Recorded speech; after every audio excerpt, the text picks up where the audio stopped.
Picture this Solomon, the great king renowned for his wisdom and divine favor, now faces a test unlike any other.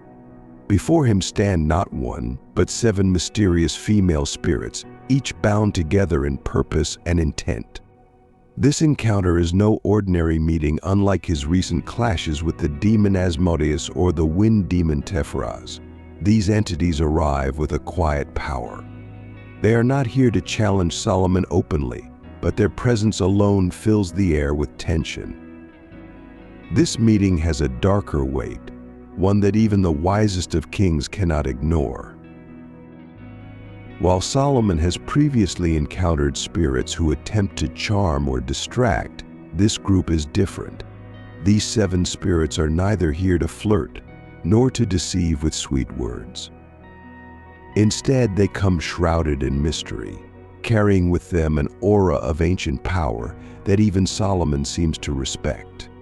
Scholars have long debated their identity, suggesting that these figures represent the Pleiades, the legendary 7 sisters of Greek mythology tied to the constellation Taurus.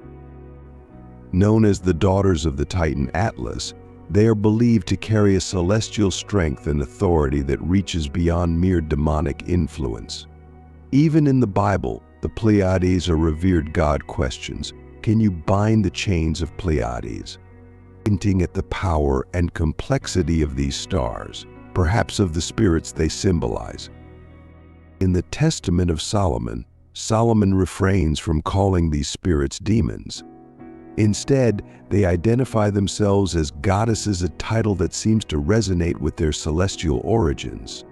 Solomon writes, "And there came 7 spirits, females, bound and woven together, fair in appearance and comely.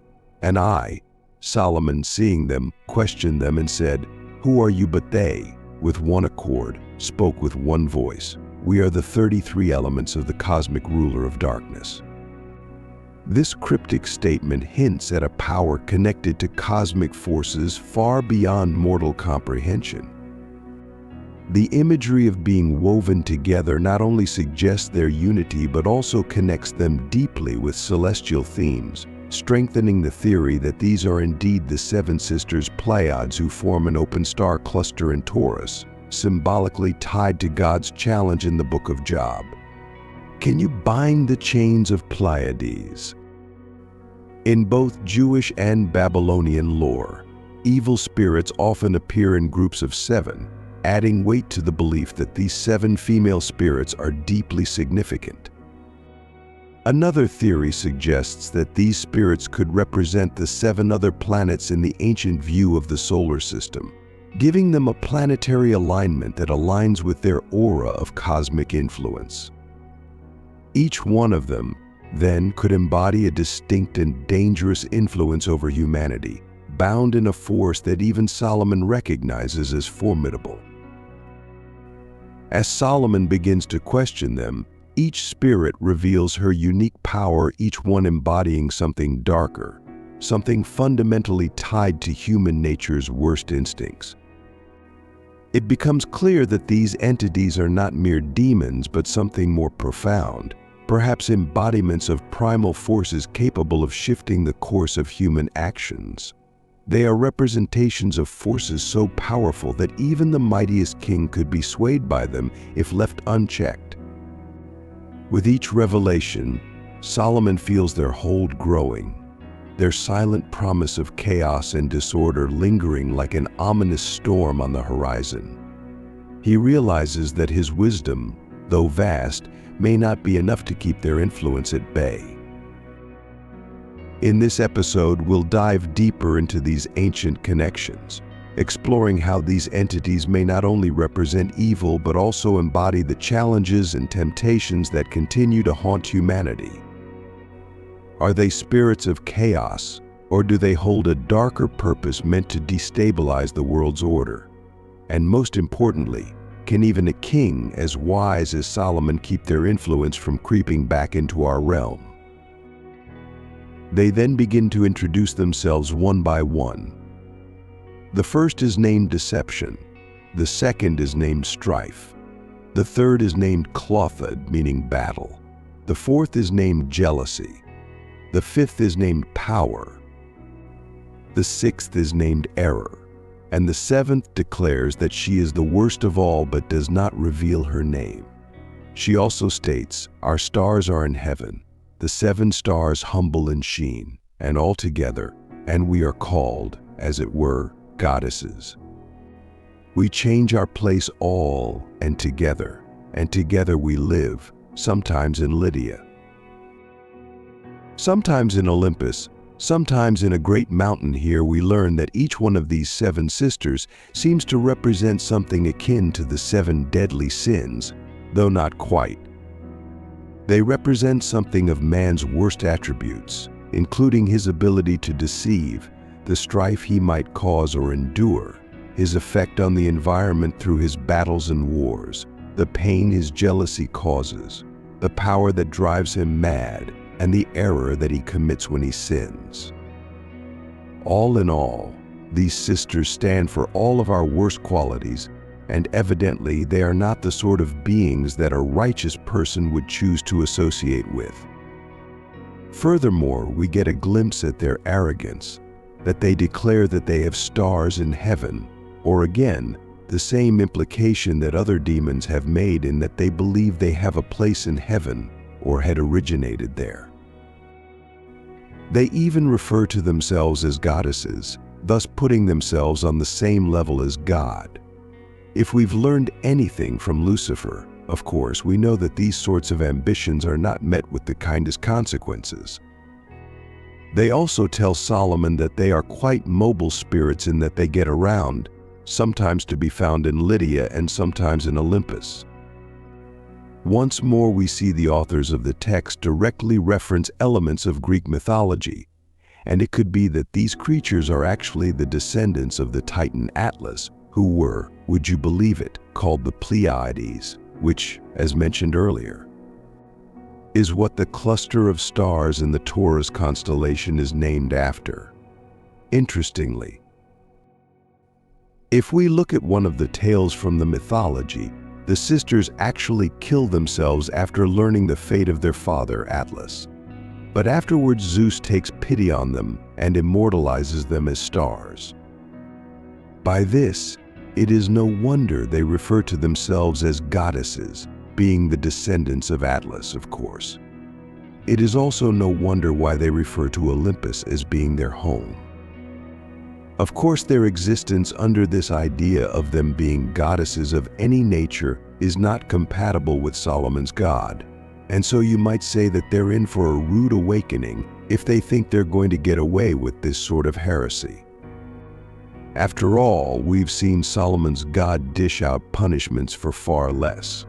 Solomon begins to question each spirit, and they tell him which angel it is they fear the most, and which angel it is that has the most power over them. Given that I'm not quite sure how to pronounce many of these, I'll leave them on screen for you to see here. We get a bit of insight into each of these sisters as they individually speak with Solomon. Deception, the first spirit, Deception, speaks with a sly smile, declaring, "I deceive and weave snares here and there. Wit and excite heresy, she embodies the danger of lies and cunning, the kind that traps the unwary and leads even the devout astray. Strife, fierce and unyielding, holds herself with a warrior's strength. She says, I bring timbers, stones, and weapons on the spot, signifying her ability to cause conflict and division with brutal, unrelenting force. And we can tell from this that Strife uses the hardest things on earth, such as stones and timbers, as a metaphor for the hard times that believers may find themselves in because of her. She declares that these hard properties are her weapons, and she is not shy of delivering them onto mankind.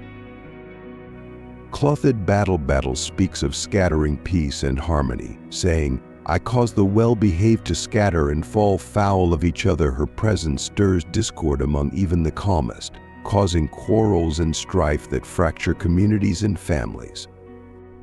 And naturally, we learn that she incites within mankind the need to fight, regardless of how mild their temperament can be. She is yet another who is self-explanatory, as she tells Solomon, "I cause men to forget their sobriety and moderation. I pass them and split them into parties, for strife follows me hand in hand. I rend the husband from the sharer of his bed, and children from parents and brothers from sisters." She seeks here to show Solomon that, as jealousy, she can drive a wedge between any relationship, and that, as a result of her meddling, strife finds it easier to strike as she makes the humans suffer for their jealousy. Power declares, "By power I raise up tyrants and tear down kings." To all rebels, I furnish power again. She is pretty easy to read, given the nature of what power is. She is able to bolster up those who would do her bidding as tyrants, but is also keen to tear down kings, implying that she wants tyranny and wants rulers who will do bad in her name. She is also keen to furnish power within rebels, possibly those that rebel against God and seek to tear down others for their faith. It is only once we reach Ero's moment with Solomon that things get really interesting, for Ero gives Solomon something to really think about. She tells him, "I will make thee to err, as I have before made thee to err when I caused thee to slay thy own brother. I will lead you into error, so as to pry into graves, and teach them that dig, and I lead errant souls away from all piety, and many other evil traits are mine." Here we see Ero take responsibility for the death of Solomon's brother Adonijah, who Solomon had killed in a dispute for rulership in the Bible's Book of Kings.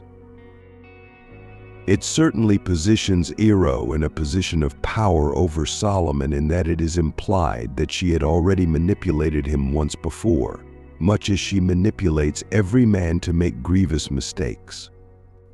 It would also imply that Solomon was wrong to kill his brother, and that perhaps he'd mistaken his brother's intentions to take the throne for himself. Here Ero plants the seed of doubt in Solomon's mind, and she might very well be the only spirit of the 7 sisters who gets him to second-guess himself. She also tells him that she will lead him to make error again, and that she will also do this to many other men, for that is her duty.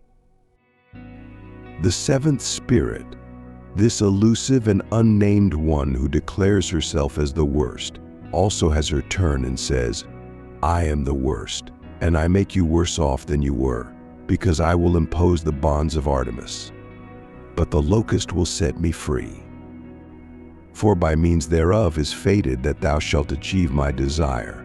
For if one were wise, he would not turn his steps towards me." Here we see the 7th spirit threaten Solomon, that she will make him worse off than what he was before, and that she will impose the bonds of Artemis. Whilst this isn't explained in the text, it is possible that the 7th spirit is referring to the mythology whereby Artemis turns men into animals, like she does with the hunter Actaeon, who stumbles upon her bathing naked. Artemis turns this innocent hunter into a stag and sets action's own dogs upon him in vengeance. The 7th spirit may mean this in a metaphorical sense, in that she turns men into animals, or that she warps their minds until they appear more beast than human, and thus more prone to violence and savagery. Of course, this is just one unsubstantiated idea. It is the second part of her declaration that is of more interest to us, in that she says the locust will set her free, for it is fated that Solomon will achieve her desire.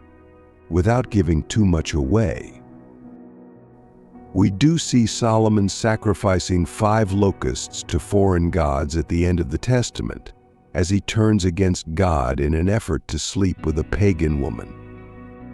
It could be that this event is foreshadowed here by the 7th spirit, who ultimately gets her way by Solomon's sacrifice as he strays off the righteous path.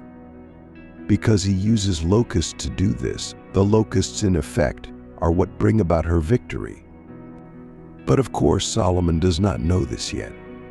She also warns that wise men would not even try to mess with her, for if they do, they will meet terrible fates.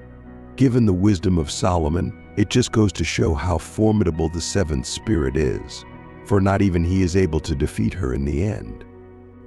But like I said, Solomon is not aware of her power this early on in the story. You might even say he underestimates her, given that he proceeds to seal them all with the ring and forces them to dig the foundations of the temple.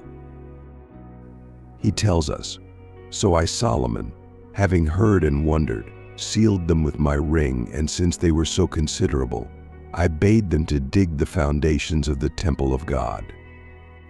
For the length of it was 250 cubits, and I bade them to be industrious, and with one murmur of joint protest, they began to perform the tasks enjoyed." The Greek influence certainly shines through quite strongly in this part of the story, and as a result of this, we are treated to some pretty compelling demons that don't see the light of day in the Bible. It is why the Testament of Solomon is such a fun and insightful read, for it doesn't just provide us with the metaphorical demons and conceptual ideas, but instead the very real manifestations of some terribly fearsome and creative characters that not only test Solomon but give us a sense of how vast the landscape of hell could be, in that these sorts of beings are lurking there. As Solomon stands before the seven spirits now bound by his ring, a sense of victory fills the air. Yet beneath the surface, there is an unsettling presence of foreboding reminder that these spirits are not vanquished, only restrained. Each one of them, from deception to the elusive seventh spirit, embodies a dark force that lurks within human nature.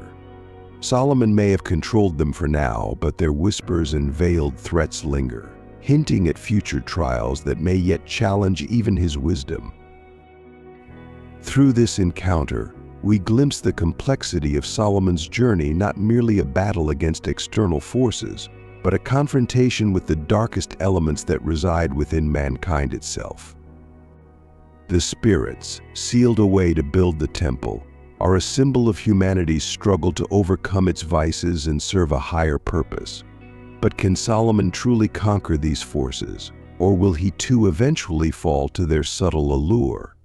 Only time will tell.